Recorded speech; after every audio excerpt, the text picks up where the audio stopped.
Today, 61 officers from different police departments and other partners, including the Directorate of Public Prosecution from different parts of the country, have begun 2 weeks refresher training at Police CIID headquarters aimed at enhancing efficiency and effectiveness in homicide investigations. The training comes in a wake of increased cases of homicide registered by police.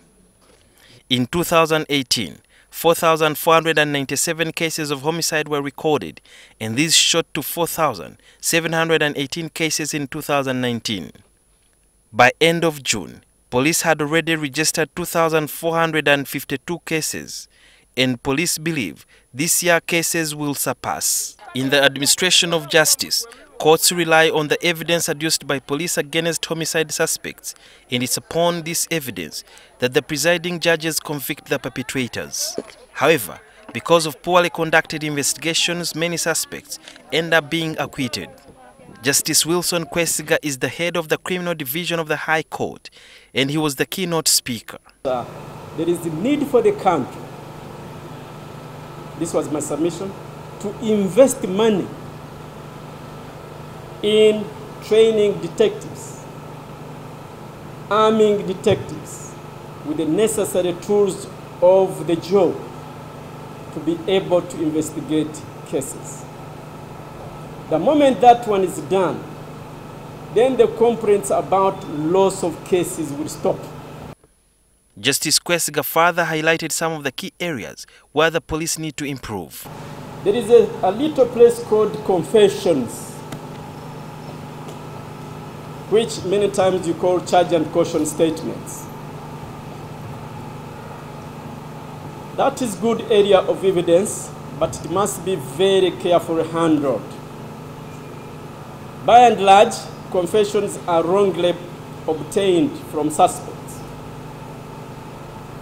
Many times we have seen complaints in courts, we have seen complaints in the press of torture, torturing people to accept that they committed the alleged offense. That is absolutely unlawful. Confession admissions that are unlawfully obtained are useless. The judge also cautioned police against bowing to pressure from the public and other authorities who often influence the direction which the investigations have to take. When you are doing your cases, you must be conscious about justice. And the question is, whose justice are you pursuing? It is justice for the accused person, it is justice for the deceased, it's justice for the relatives of either side. Relatives of the accused, relatives of the deceased, and the society as a whole. The Directorate of Public Prosecution, which sanctions criminal case files before they go to court and guides investigations, had this to say to the police officers.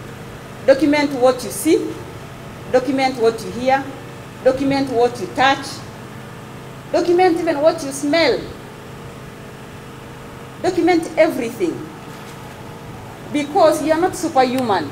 These cases are going to be heard after 2 years, after 3 years.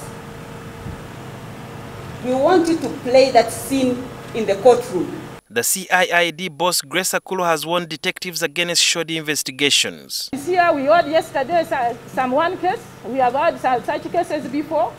There is in Kampala, suspected other part of the body is in massacre.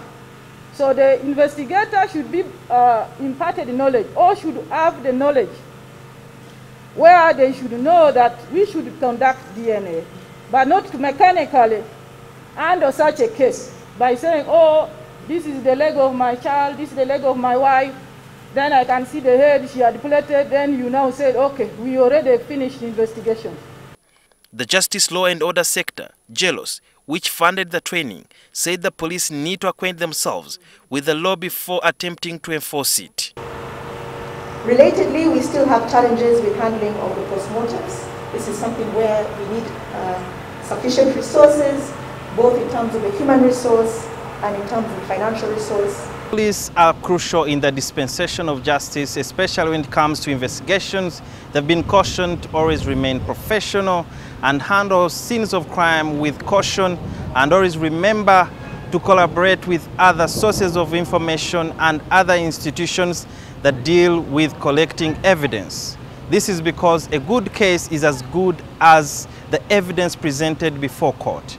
Sudhir Yarhanga, NTV.